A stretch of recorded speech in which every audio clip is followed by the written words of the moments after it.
কালিয়াগঞ্জে ফুটপাত দখল মুক্ত অভিযানে নামল কালিয়াগঞ্জ পুরসভা ও পুলিশ। এদিন দুপুরে মারোয়ারিপট্টি এলাকা থেকে শুরু হয় ফুটপাত দখল মুক্ত অভিযান।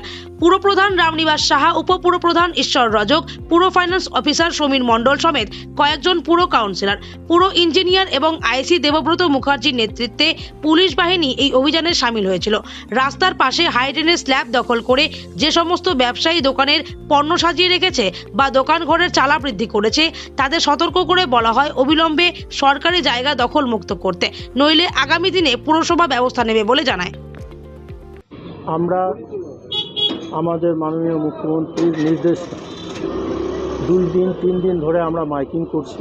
মাইকিং করার পর যারা ফুটপাত দখল করে আছে এবং যারা হকার আছে এনাদেরকে সবাইকে একটা নির্দেশ দেওয়া হলো।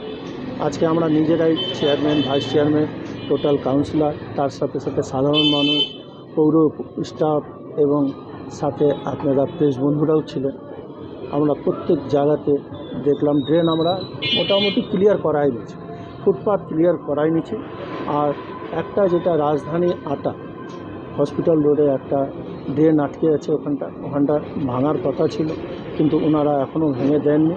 তার জন্য আমরা জিসিবি নিয়ে এবং প্রশাসক নিয়ে আমরা প্রস্তুত ছিলাম, কিন্তু উনি আমাদের সাথে কথা দিয়েছেন যে একটা টাইম আমাদেরকে দেন, আমরা আজকে সন্ধ্যার সময় বসবো, বসার পর এখান থেকে একটা সমস্যা সলভ হয়ে যাবে, আমাদের ড্রেন কমপ্লিট হয়ে যাবে। ওনারা কথা দিয়েছেন প্রশাসক এবং পৌরসভাকে এবং সাধারণ মানুষকে সহযোগিতা করবেন, অবশ্যই ড্রেনটাও হবে।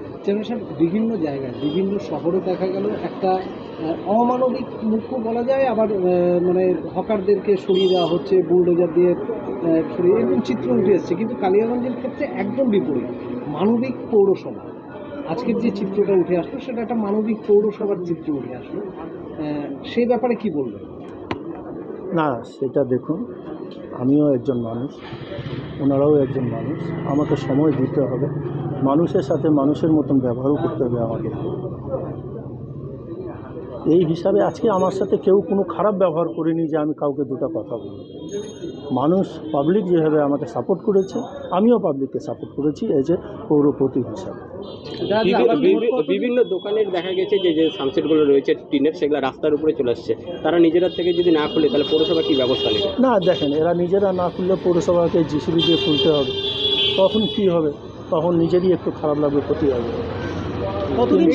কিন্তু ড্রেন পরিষ্কার করার সময় আমরা প্রত্যেকটা দোকানদারের সহযোগিতা পাই।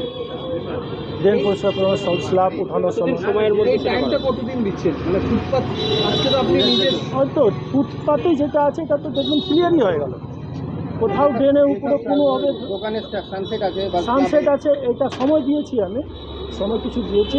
আমরা ড্রেন পরিষ্কার করলে তো এমনি সব নষ্ট হয়ে যাবে, আপনারা যদি খুলে নিতে পারেন। হ্যাঁ, রেলিং বসবে খুব তাড়াতাড়ি, আমি এখনও আপনাকে বলছি না কিছু, আমাদের কিছু কাজ পেন্ডিং আছে। হ্যাঁ, রেলিং বসা আমি ফুটপাথ তৈরি করব।